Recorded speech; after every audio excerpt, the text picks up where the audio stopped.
My mom and I moved to the quiet countryside to start a second life, leaving city life behind. Here, no one knows us. She treats me with the utmost respect, as if I were an adult, and waits for me after making our home cozy and welcoming. I know exactly when she feels no burden, so I started to hurry. My mom, waiting for me to prepare, enjoys her beer and cookies while watching a movie. It's like I'm living with a beautiful lover. It's been 4 years since my dad suddenly became a star in the sky. To put it precisely, when I was in my first year of high school.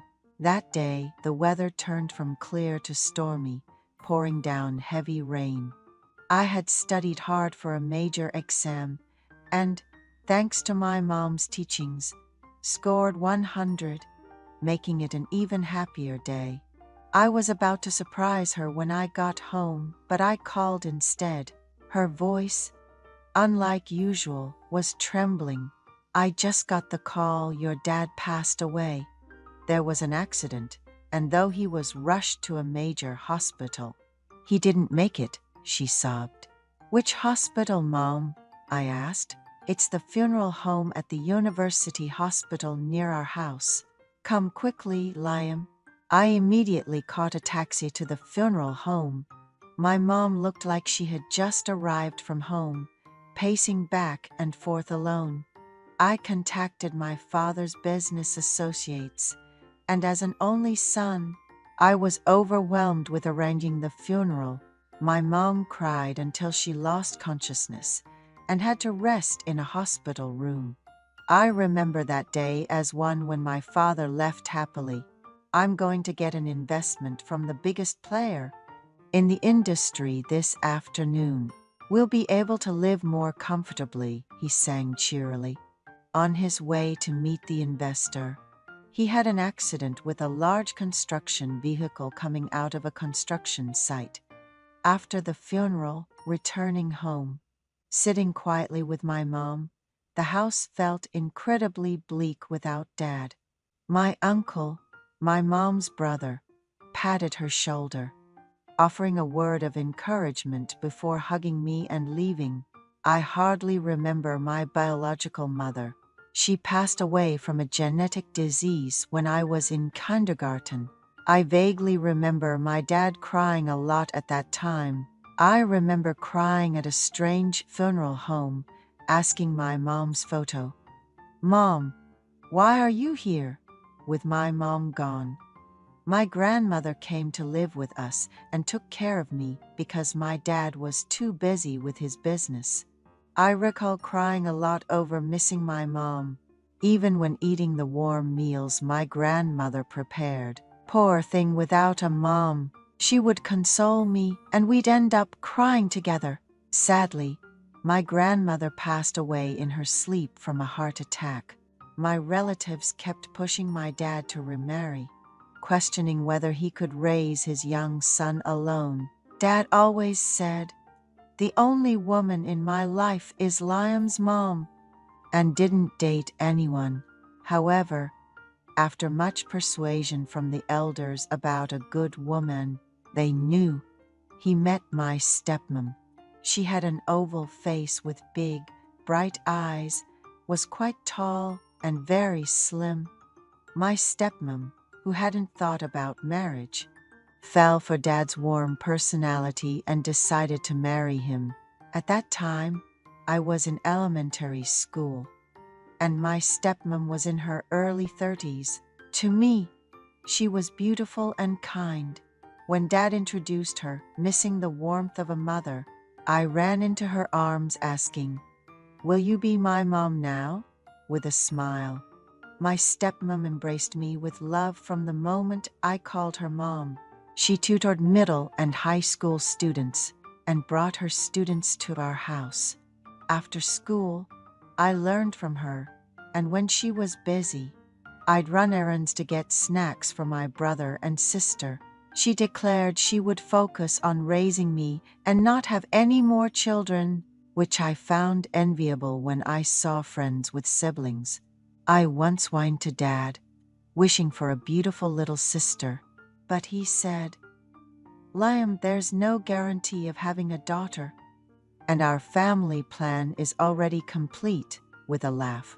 Even after Dad passed away, my stepmom continued tutoring.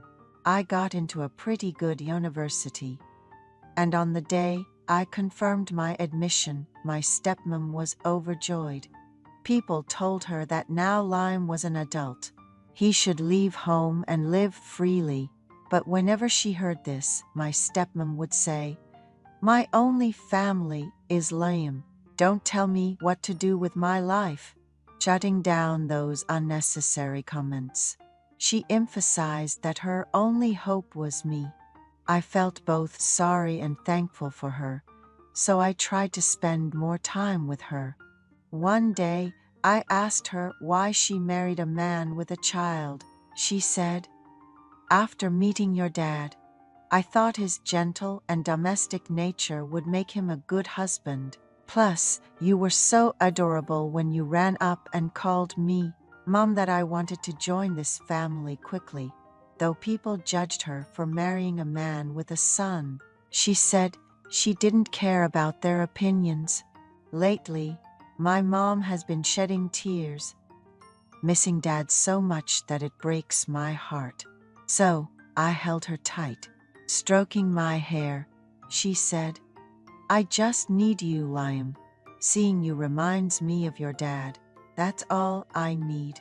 Do you understand what I mean? Yeah, I get it. I'll always be by your side, Mom. You're all the family I've got, I replied, hugging her again.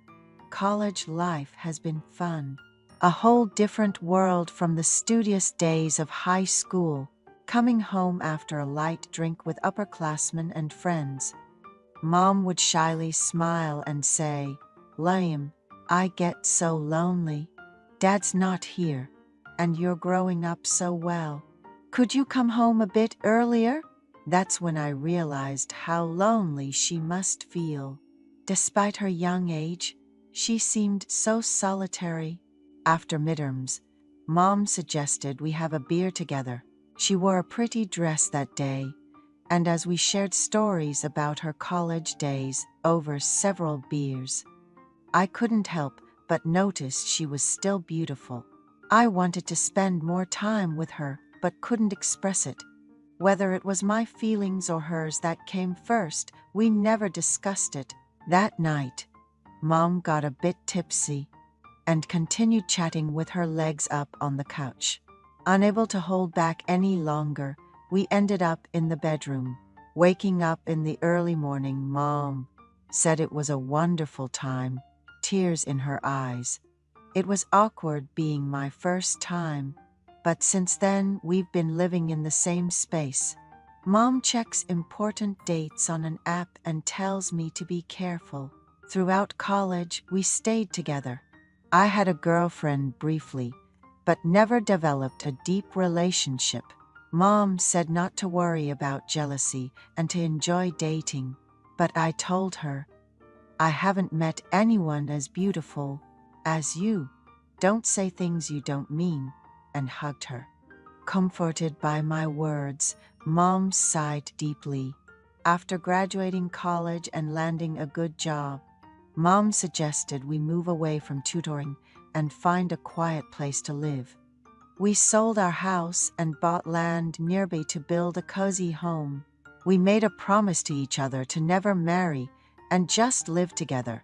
To the outside world, we may seem like a loving mother and son, but at night, we share a different kind of closeness. I can't help but feel grateful and happy for our unique bond.